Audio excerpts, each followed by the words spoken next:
Next day দেখি জুদা sad হয়ে বসেছিল, কারণ নামজুন তার সাথে কথা বলছে না। অন্যদিকে ডুয়া তানুকে বলছিল, জুদা আমাকে রিজেক্ট করলেও আমি অনেক হ্যাপি আছি, কারণ আমি আমার ফিলিংস বলেছি যাতে পরে আর রিগ্রেট ফিল না হয়। অন্যদিকে হারু দ্যানোকে ইগনোর করে চলছিল। তারপর দেখি কিছু মেয়ে দ্যানোকে বুলি করছিল, কারণ বেকিয়ন দ্যানোকে প্রপোজ করেছে, যার কারণে বুলিগালরা অনেক বেশি জেলাস ছিল। তখনই দ্যানোর পেন শুরু হয়। সেখানে হারু আসে এবং দ্যানোকে বলে, তুমি ঠিক আছো? কিয়ন আসে দ্যানোর হাত ধরে নার্সিং রুমে নিয়ে যাচ্ছিল। তখন হারু বেকিয়নের হাত ধরে দ্যানোর থেকে দূরে করে দেয়। কিয়ন বলে, তোমার প্রবলেমটা কি? কিয়নকে কোনো উত্তর না দিয়ে হারু দ্যানোকে নিয়ে বাইরে চলে আসে।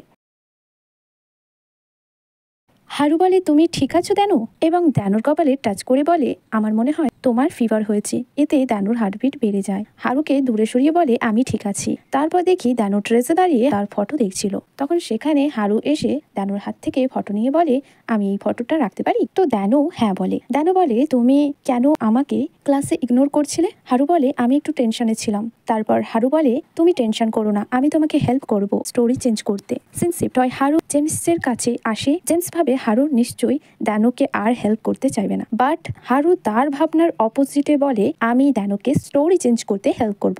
আমার কাছে দ্যানো ছাড়া আর কিছু ইম্পর্টেন্ট নয়, তার সাথে আমি আমার ব্যাপারে জানার চেষ্টা করব। হারু সেখান থেকে চলে যায়। আমরা জেমসের কাছে সেই দ্বিতীয় কমিক বুকসটি দেখি, যেখানে ঠিক একই রকম একটি ক্যারেক্টার বলছিল, আমি আমার ব্যাপারে জানতে চাই। সিন শিফট হয়, নামজু বলছিল, এখন আর জুদাকে ভালো লাগে না, এখন তাকে বোরিং লাগে। এটা শুনে নামজুনকে জোরে পাঞ্চ করে। ডোয়া বলে, জুদা কোনো খেলার জিনিস নয়। নামজু বলে, তুমি ওর সাইড নিচ্ছ কেন? ডোয়া বলে, কারণ আমি জুদাকে লাইক করি। তখনই কমিক টাইম শুরু হয়। নামজুন ডোয়াকে পাঞ্চ করে চলে যায়। সিন শিফট হয়, দ্যানো তার ফ্রেন্ডের সাথে কথা বলছিল। দ্যানো দেখে কিয়ন আসছে তার দিকে। তো কিয়নকে দেখে দ্যানো নার্স রুমে লুকিয়ে পড়ে। তো কিয়ন সেটা দেখে ফেলে, কিয়ানো নার্স রুমে চলে যায়।